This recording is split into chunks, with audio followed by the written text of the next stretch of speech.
I'm finding myself very disappointed and so forth when I'm understanding.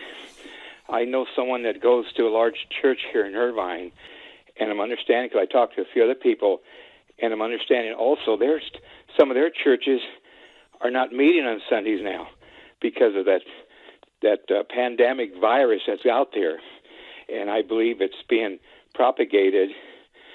And because I read a lot of things on it, it's not as big as it is, and they're trying to create a pandemic for whatever reason.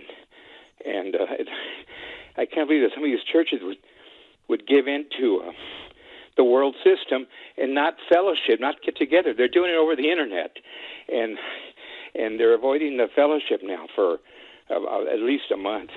I don't know what to.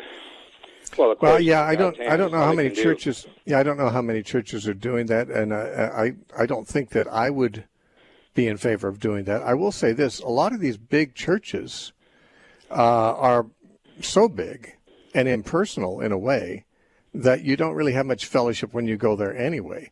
And you might as well be watching it online because you're getting the sermon and you're hearing the music and you can sing along if you want. I mean, a lot of church services I've been to in recent years in these big churches, I thought, why even be here? You're just in a lecture hall, listening to a band and listening to a pep talk, and you could do that online.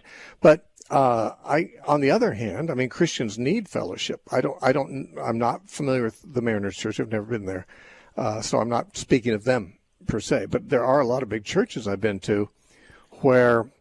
I couldn't imagine that going there regularly would result in very much fellowship because people show up, probably sit by different people every week, never even get to know them except at the time where you shake their hand and say hi.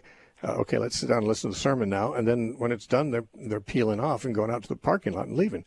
So I don't really know if there's much fellowship in some of these churches anyway. And I'm certainly not trying to speak of that church. So I personally think Christians shouldn't be afraid of plagues and such. And, if a person is in a fellowship in a church where their meetings on Sunday is a significant factor in their fellowship life, then I think that the church ought to just, ignore the plagues and just keep meeting. But again, I have such disappointment with lots of the churches I have visited that, I don't know, I wouldn't stay away because of a virus. But I might just stay away because it doesn't have anything to offer me that I couldn't get online. And right.